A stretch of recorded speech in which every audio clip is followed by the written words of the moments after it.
Christmas, Stonecreek. Love some Christmas. You know, silent night. All is calm, silent, serene, peaceful. Sounds exactly like my experience of Christmas. What about you? If there's one C word to describe our Christmas, mine, and I'm certain yours, it would be the C word, chaos. Come on, somebody. Like that, yeah, and it's a good chaos. We love chaos. Chaos is great. But just think about the chaos that we experience at Christmas. Now, usually the chaos starts at Thanksgiving because some of you believe you can't put out Christmas decorations until Thanksgiving, right? How many of you Thanksgiving folks we got out there, right? Handful. They call you Scrooge. But moving on. Like this year, though, decorations got put out earlier because we were so burned from last year. Like some people started putting them out at Halloween. Man, if I'm honest, we started in July like real Christians. Like we started putting decorations out, and that's what we all do, right? We roll some decorations out. It may be lights. It could be a tree. It could be different things outside, inside, and that's just part of the chaos. It's all things you pull out of places in your house that you didn't know existed, and then you find all these things that you've thrown in there over the course of the year you need to get rid of, and it's just more chaos. And then you go out, go all the places you want to go. You go out having people over for dinner. Maybe go to Starbucks, get your favorite drink with all that mint pumped into it, and you wait 4 hours in line just because it feels like Christmas. Hey, but there's nothing that screams Christmas chaos like shopping. Hello? Right? How many of you went to the Avalon yesterday? My gosh, I think all of us were there. Like I'm thinking it's COVID, nobody's going to be there. Bang, wrong answer. It was wild at the Avalon, but shopping is crazy. And then you think, I'm going to avoid the chaos. I'm just going to shop online. That's just so much easier. And then what happens? You overspend and you create chaos in your budget is what happens. And that's not coming for you till January. It's just all this chaos. And think about our favorite Christmas movies. They all begin with chaos, don't they? Think about your favorite Christmas movie. Christmas Vacation fans in the house? Come on, somebody. You can't admit that in church. I know, it's bad. But think about this one, Home Alone. Home Alone. Everybody? Okay. So think about this for a second. Home Alone came out in 1990. Like I was 4, you weren't. But think about the opening scene to Home Alone. You got the McAllister's house. It is the hub for the vacation that's about to happen. Relatives are coming in from all over the country so they can fly to Paris for their Christmas vacation. Kids are running all around the house, up and down the stairs, in the kitchen, out of the kitchen. And then the pizza man shows up, and he needs his $120 for those pizzas, and he can't seem to find an adult in the house. And then Joe Pesci shows up and walks in, and he's looking around, dressed up, right, in a police uniform. And he's just looking around saying, are your parents home? Are your parents home? And all of them are like, no, our parents don't even live here. Like, we don't even know what's going on here. And he's just folding his hands and thinking to himself, this is going to be my year. And then it happens. Kevin doesn't get a piece of cheese pizza. And him and Buzz get into it. And the milk gets spilled. And Fuller's already had 4 cans of Pepsi. And now Kevin has got to spend the night in the attic with Fuller, who's going to wet the bed. And it's just chaos. And it doesn't stop there, does it? It moves on to the next morning when they oversleep. And they wake up knowing they're going to miss their flight on vacation. And so they began scrambling, running around. Looks like my house when we're leaving for vacation. Suitcases and packing. And they all run out of the house. They jump in the vans and they do that mad dash through the airport. And finally they get on the plane and they fall comfortably in their seats. And in their chaos, they forgot Kevin. And in our chaos, we could forget the King who came at Christmas. You see, the chaos that we experience isn't new. It started with the very first Christmas. You see, the Jews in that culture in 2,000 years ago in Jesus' day, they were looking for a Messiah. They were looking for a king. They'd expected a king for generations, for thousands of years, and he hadn't come yet. So they were a little bit despondent. Days had gotten dark. They thought God had forgotten them. They were like, well, where are you, God? Why aren't you here? And then in the blink of an eye, he shows up. And what appeared to be chaos throughout history, chaos throughout generations, chaos in the cosmos, actually turned about to be this mosaic that God was painting for our lives.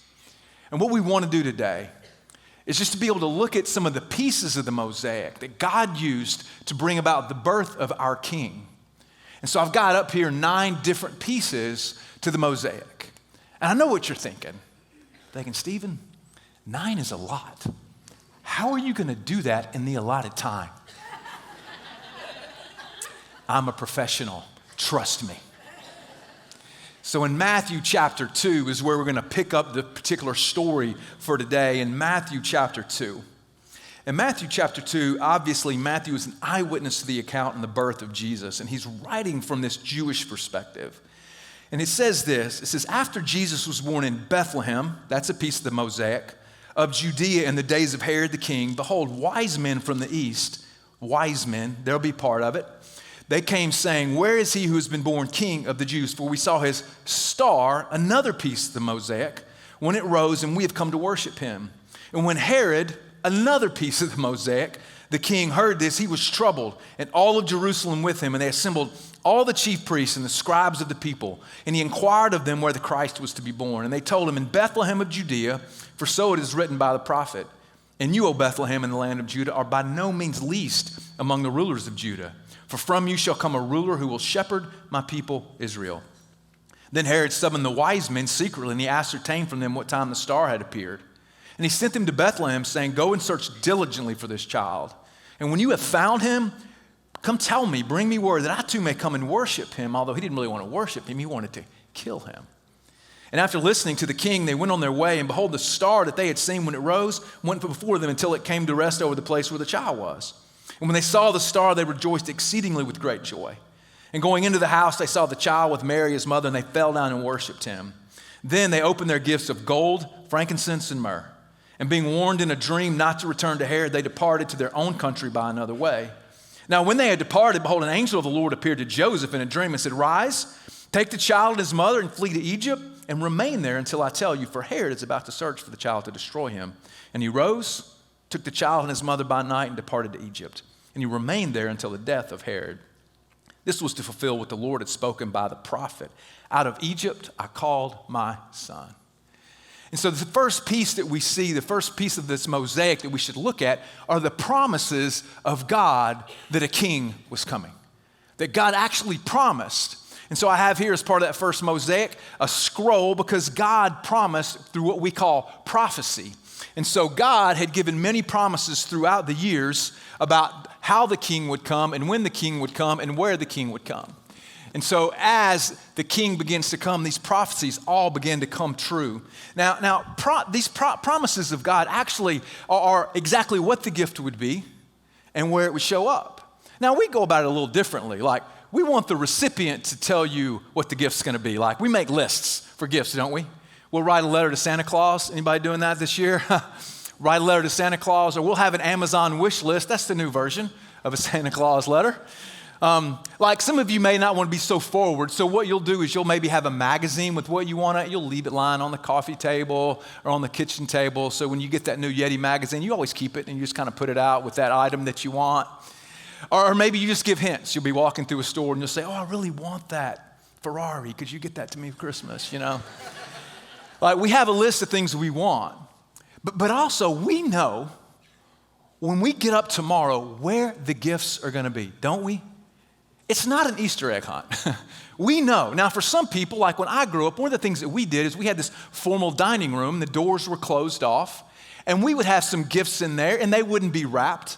But for my kids, I want them to have to work hard, so we wrap all their gifts, and we have them under the tree. So tomorrow morning, our family will go down, and we'll go under the tree right where the gift, why I know the gift is going to be. And you see, God promised some of these gifts. I just want to look at 3 of the promises that came true. In the book of Micah, Micah's an older prophet who wrote some promises. He says this, but you, O Bethlehem, who are too little to be among the clans of Judah. In other words, that city is so small, they don't even get named. From you shall come forth for me one who is to be the ruler in Israel, whose coming forth is from of old, from ancient days. So God promises that the king of the world is going to be born in Bethlehem. Pretty specific, I would say. The next one, it says, when Israel was a child, I loved him, and out of Egypt I called my son. Now, we'll cover that a little bit more in detail, but Jesus was born in Bethlehem, ends up in Egypt before he goes back home to Nazareth.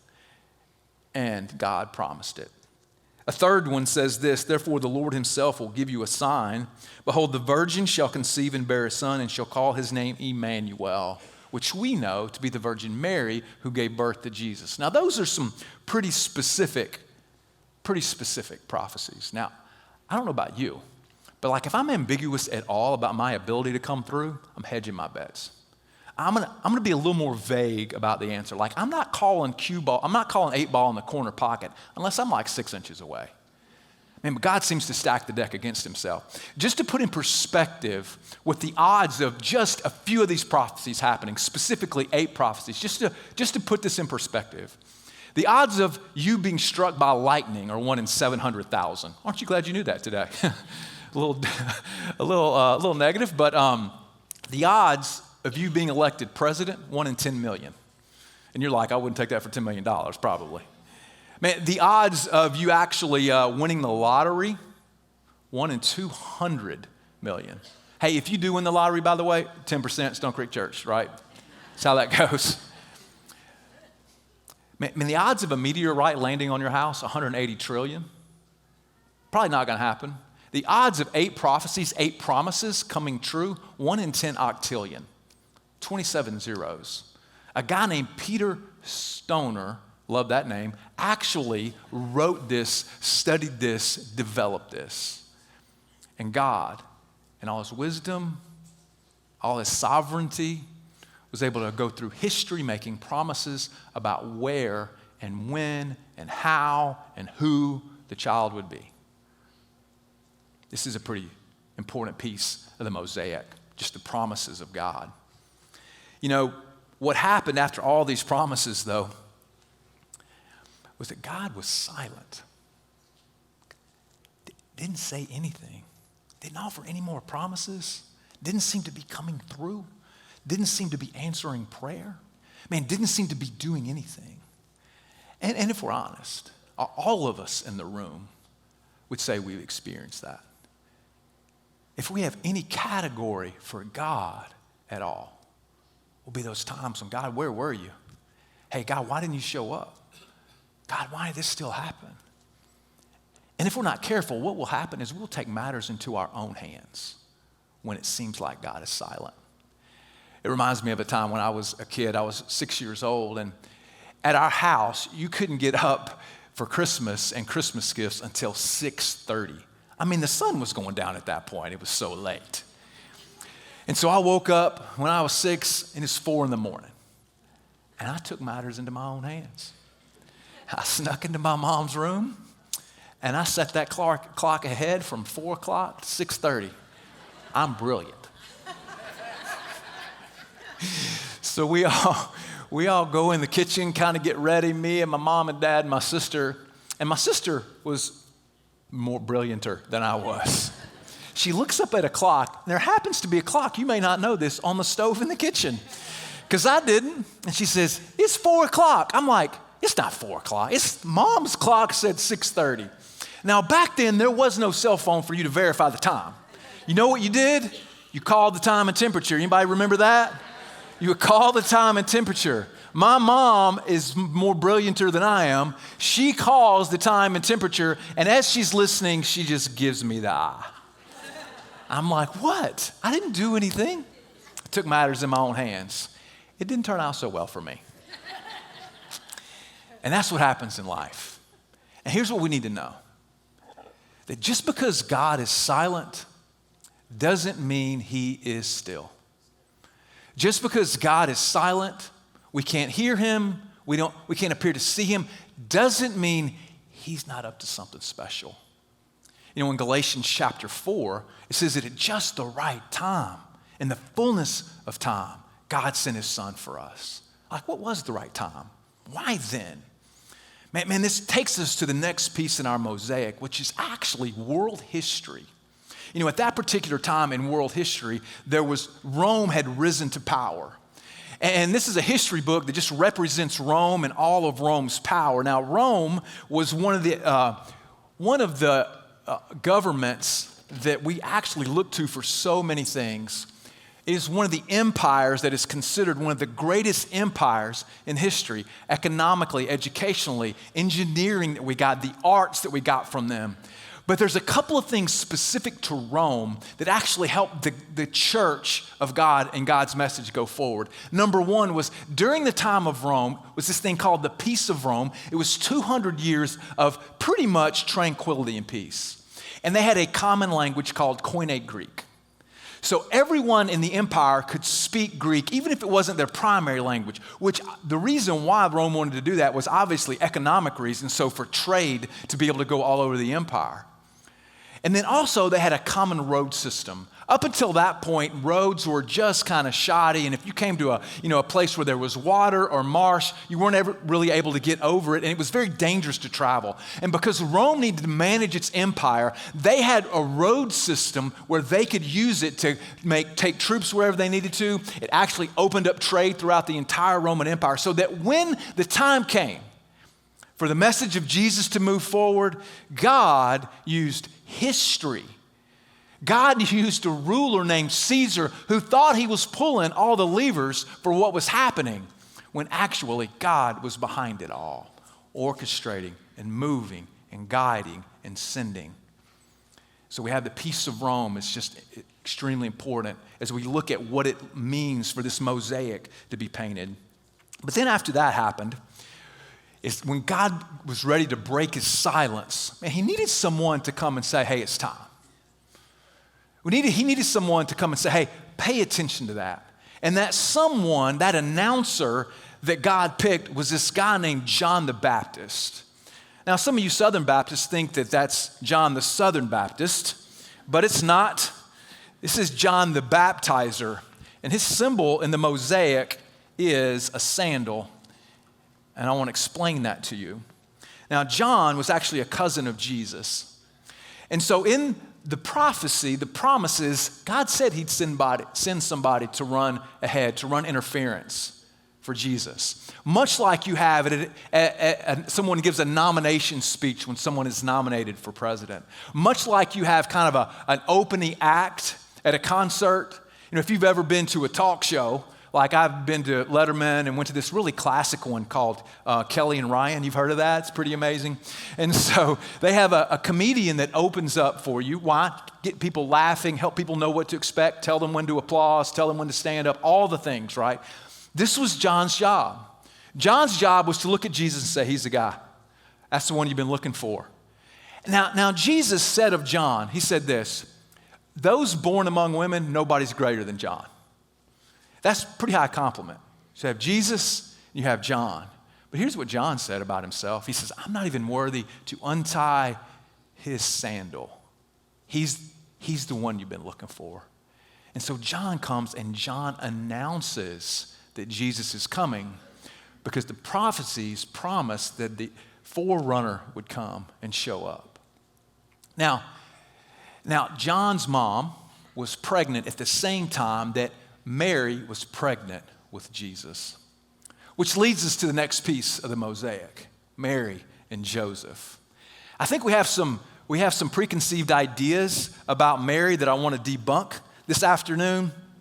You know, Mary was, we think of her and we just think of someone who's just kind of meek and mild and just kind of takes what comes her way and is so flexible and just rolls with the punches. But Mary, she was about 14 or 15 years old. How many of you have a 14 or 15-year-old right now? Don't raise your hand. Okay, you can. I'm just kidding because I'm going to make fun of them. No, I'm kidding. We were all at least that age at one point. Just think about this for a minute. 14 or 15, going to have the Son of God as a child. Like if that were me, I wouldn't be able to keep my cell phone screen from being cracked when I was 14 or 15. Yet here she is going to give birth to the Son of God. Now Mary would have been a peasant girl who probably was illiterate. She would have been, grabbing water from the well and carrying it, miles to her home. She would have gathered wood to be able to burn in the house. Listen, Mary was rugged.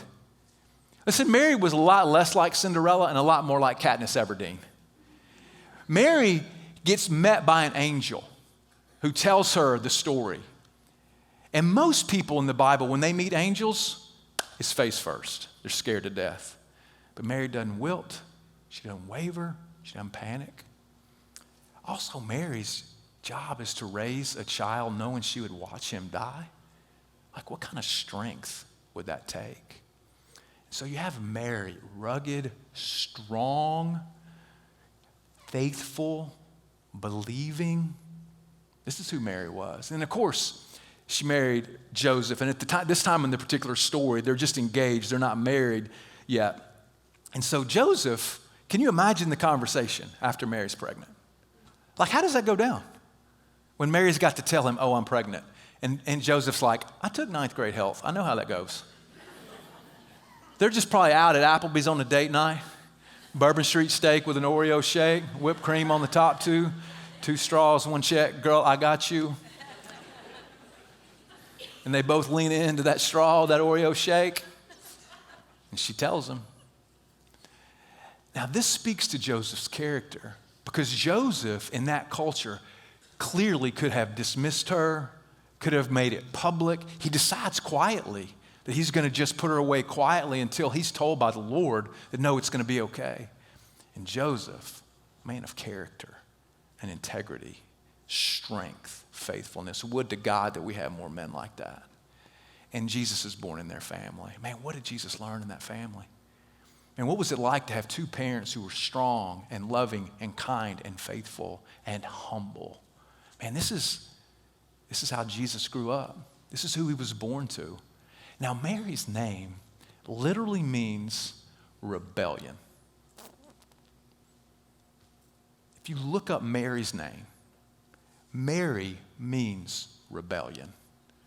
You see, Mary gave birth to a rebellion against this culture, a rebellion against Satan, a rebellion against sin, man, a rebellion against anything that would hold you back. See, when you lead a rebellion, your goal is to set people free, isn't it?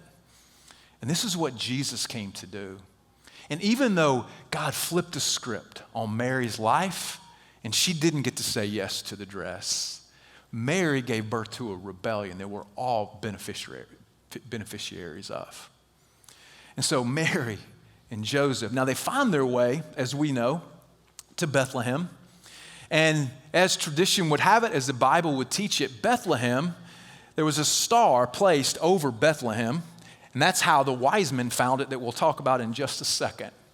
Now, Bethlehem was a very, very small outpost of the Roman government. Bethlehem did not have much claim to fame. Bethlehem was about 500 people. So when you hear there was no room at the inn, they didn't go to check in at the Marriott. What had happened was that Joseph was from the family of David. And it says in Luke chapter 2, it says, in those days, a decree went out from Caesar Augustus that a census should be taken of the entire Roman world. It was the first census taken while Quirinius was the governor of Syria. And everyone had to go to his hometown to register. So Joseph went up from Galilee, Nazareth. He went to Judea, to Bethlehem, the city of David, because he was of the house and the family of David. And he went there to be registered along with Mary, who was engaged to be his wife and expecting a son. So he goes there to be counted because some wicked ruler off in Rome decided he needed to count people for the tax base so he could be sure that the Roman government coffers were full. So in this moment, when they're on their way to Bethlehem, Caesar thinks he's orchestrated it, when in actuality, God is the one who's behind it all. And so they make their way to Bethlehem, where Joseph would have known a few people.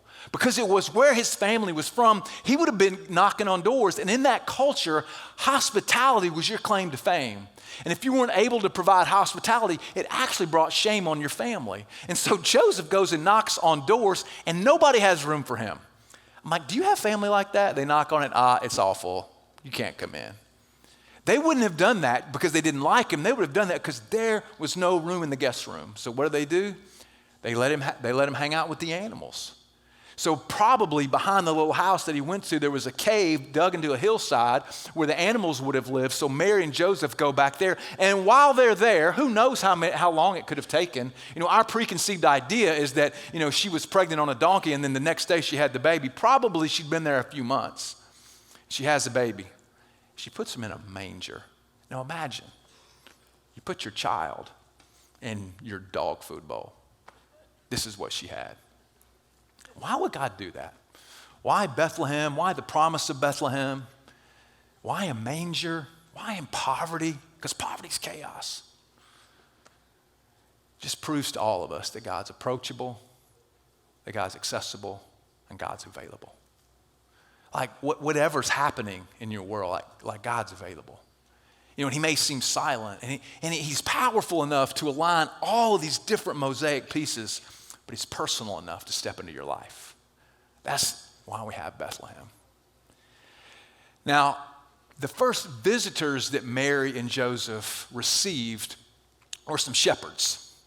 And you may have heard this part of the story, that there were some shepherds there. And shepherds weren't at the top of everybody's invite list to the Christmas party. You know, the shepherds were poor. They were illiterate. They would have been looked down on. Nobody would have really appreciated their hard work. They would have only been shepherds because they couldn't have gotten a different job. And so you have the shepherds, and it says that in a field nearby, Mary and Joseph, there were shepherds keeping watch over their flock at night, and an angel of the Lord appeared to them, and the glory of the Lord shone round about them, and they were terrified. So the angel said, "Don't be afraid, for behold, I bring you good news of great joy, which will be for all the people. For unto you is born this day in the city of David a Savior, who is Christ the Lord. And this will be a sign to you. You will find the baby wrapped in cloths and laying in a manger." Now, two really important things about these shepherds. It's going to amaze you, promise me. The first thing is that they were keeping sheep in Bethlehem. Now, Bethlehem is where they raised the sheep for the sacrifice in the temple. They had to raise them in a special way. They had to take special care of them, and they had to have special methods. And these sheep were to be the sacrifice that year in the sacrificial system. But remember, who else was born in Bethlehem? Jesus, because he's the final sacrifice. He's the Lamb of God who takes away the sin of the world. So God had Jesus born in Bethlehem, and the first people he tells are shepherds who are raising the Passover lambs. Amazing. And the second reason that I think is really important is that Jesus called himself the great shepherd. He says, "I'm the great shepherd. My sheep hear my voice." Think of how many voices we listen to. Whose voice are you listening to? Man, we have social media. It'll tell us a lot, won't it? It's really good for our soul. Tell us how to dress, how to look, what to do, where to go, how to spend our money. There's politicians that we listen to. They're a voice in our mind, telling us what side of the aisle we should be on, who we should cancel, who we should hate, who we should judge. That's a voice. There's the voice of our past. That one's pretty loud, isn't it? That one just never seems to shut up.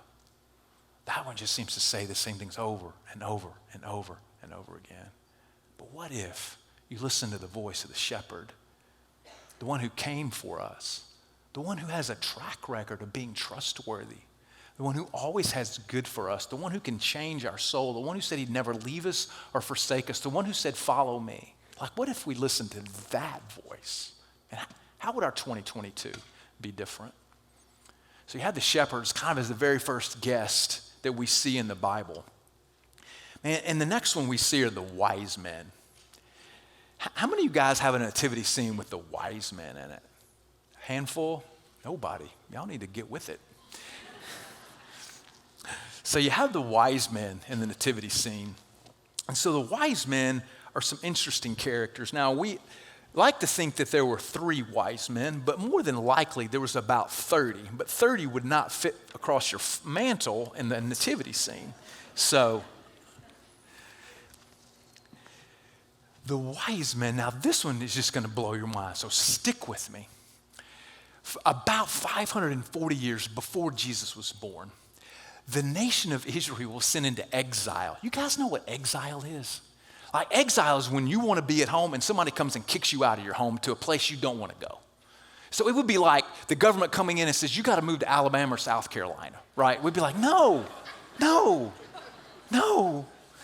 They go into exile all over the Babylonian Empire. And when they do, they take the promises of God with them, written down in a scroll. So that the people who lived in these places in Babylon would have picked up the scroll and read it. So 500 years later, the wise men pick up the scroll and they read about the promise of this coming Messiah, this coming king. And so when they do, they recognize that in the promises, it talks about some things happening in the heavens, some things happening with the stars. And so they began to follow it. And so they show up in Jerusalem trying to find this king. And so they make their way to Jerusalem and they ask King Herod, we're going to get to him in just a second, they ask him where the child was to be born. And then they end up in Bethlehem. Now they end up in Bethlehem 2 years later.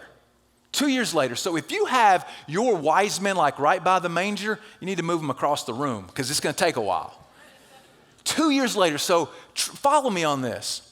There were some promises written 540 years before that ended up outside of Jerusalem because they went into exile. Those promises are read by some wise men who followed Jesus. And then 2 years later, they end up visiting Jesus in Bethlehem. Like, this story is amazing. And if God can span half a millennia to lead wise men to Jesus, can't he direct us? Like, can't he get us where we need to go? Can't he help us with that next decision? Can't he help us with that next move, that next problem, that next conflict? Like, can't God guide us? Like, wouldn't this make 2022 different if we would just trust the God who got the wise men across half the world at that time, 2,000 miles? So the wise men, critical part of the story. Now, they brought gifts, as we all remember. We all know them. Gold, frankincense, and myrrh. His name is gold. His name is frankincense. His name is myrrh. Now, gold was symbolic. God was communicating something in these gifts. You had gold, which would have been given to a king. So what God is communicating is that he has sent a king. He has sent royalty, that we have a king, and his name is Jesus. The next one is frankincense. Now, that would have been burned, right? It was incense that was burned, first flower children, incense that was burned, and it was burned as a sacrifice to God. So that would have represented Jesus' deity. And then you have the myrrh. The myrrh was an embalming agent. And so myrrh would have represented Jesus' death or his humanity. And so we have all three of these coming together in this symbolism of who Jesus would be and the kind of king that he would be. The promises of God that proved trustworthy because they came true. But then we have Herod. Herod, now that's a character right there. Right. Herod actually is the first Grinch who tried to steal Christmas. Now, Herod he actually was called King of the Jews. He was given that title by the Roman government. Herod was not Jewish. Herod didn't like Jews. He actually hated Jews, but he was given this title, King of the Jews. Now, Herod was extremely ruthless and extremely cruel. Herod was so afraid that someone was going to try to take over his crown, take over his authority, that he killed multiple people. He killed a couple of his sons. He killed one of his wives. Even on his deathbed, he had one of his son-in-laws killed, even to that point. So when the wise men come prancing into town, talking about where is he who is born King of the Jews, Herod's not interested in worship. Herod's interested in murder. So Herod tells the wise men, hey, when you guys find him, hey, tell me because I want to worship. And it says they knew better. They knew that God was trying to trick him, so they leave and don't tell him. And Herod finds out about it. And because he's so ruthless, he realizes that it's been 2 years since the child was born. And because he didn't know exactly, he can't pinpoint the location of where Jesus is, he just wipes out every baby boy 2 years old and younger. Joseph and Mary and Joseph, they moved to Egypt before this can happen and before Jesus can be killed. Thus, fulfilling the prophecy of that the Lord had spoken in Matthew chapter 2, out of Egypt I will call my son. So God had some promises made 540 years that the wise men actually read. And when they read them, they went to Jerusalem and they actually alerted Herod the king that Jesus was going to be born, and Jesus ends up in Egypt. What he meant for evil, God meant for good. And in your life, what Satan meant for evil, God will use for good. And there is nothing in your life that God won't redeem or restore in due time. And that's nothing, unequivocally nothing. Unequivocally. No backing up, no backtracking. There's nothing that God won't make right. If God can do this, man, he can restore what's been stolen from you. Whether it's this year or next year or on into the future, man, God can restore that. And you know, the final piece that we have this afternoon, which I hate to get to because this has been so fun, is the family tree of Jesus. You know, Jesus has a very interesting family tree, and we know it's a little different because God is technically his father and Joseph is technically kind of his stepdad. But we know that Jesus had a long lineage, and that from the very beginning of time, God was forming his family tree, that God was shaping it and moving it and preparing it. And in Matthew goes through some of Jesus' family tree. And he begins to write with Adam. He starts with Adam, and then he moves his way all the way through from Adam down to Abraham to David. Then he goes on down to 14 generations, and then he goes to Mary and Joseph, and he has over 72 people listed here. And listen, here's the thing about names in the Bible, man, is that when you gave someone a name, it meant something. You didn't just give them a name and hope they grew into it. You gave them a name that meant something, like Joash, for instance, means the strong one. And so each name in this genealogy is very specific and very individual, and it tells us a lot about who Jesus came for. We know who Jesus came from, so we can know who Jesus came for. And we see kings listed in his genealogy. There are kings listed, royalty. And so, because Jesus came for those who are even royalty and rich. There are Gentiles mentioned, which just means those outside the promises of God. They're actually in the lineage of Jesus. So that tells us that Jesus came for those who feel like they're outside the family of God. Man, there are people that would be classified as sinners, murderers, adulterers. Man, they are outside because of their behavior and their sin. Jesus came for those. There's even 4 women listed in the genealogy. And up until Jesus' day, that would never have happened because women were treated as property. But even before Jesus is born, even in his genealogy, it elevates the value of women to their rightful place. And it actually humanizes women in that situation. And even some women who had questionable pasts, but just tells us who God is for. Skipped nobody. And you may feel like God has skipped you. You may feel like the promises are God for somebody else. I don't even know if I believe in God because of how my life has gone. I had plans, but they didn't work out. Man, I had hoped where I'd be at this point in life. We had hoped to be able to do these things, and we're not able to. God has flipped the script.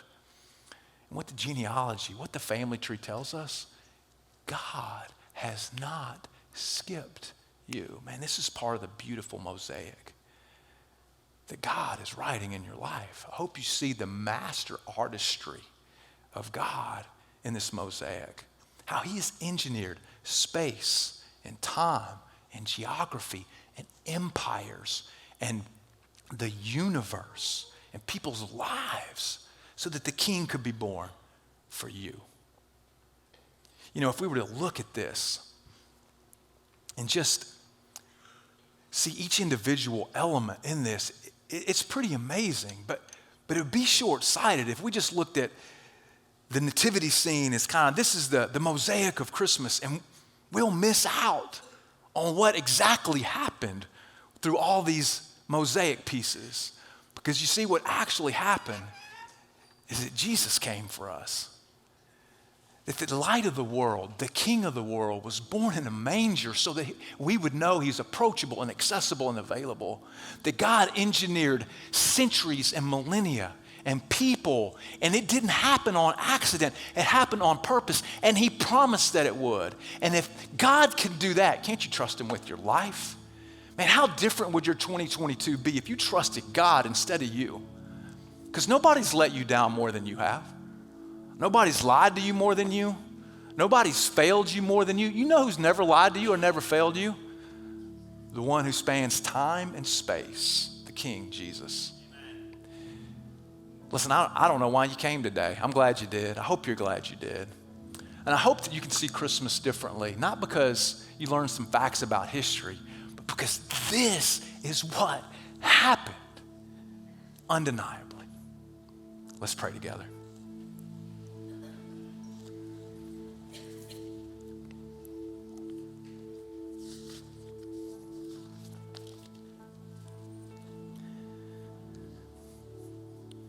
God, is mind-boggling, all of the intricate details, all the things that you planned and promised, told us about, man, how you came through on your promises. It just blows my mind.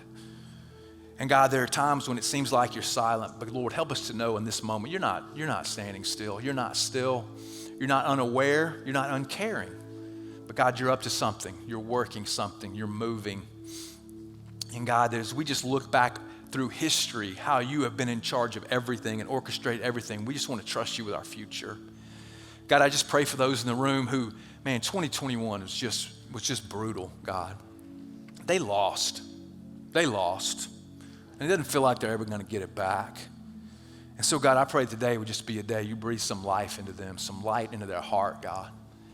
Lord, as we look to a new year and with all of the competing voices going on in our culture and all the things that we listen to, that we'd listen to you first, that we'd read your word first, that we'd pay attention to you first. And we just be reminded of this day when we learned and were reminded and convicted, man, that you are trustworthy. You've never let us down, that you are the light of the world that's come into the darkness.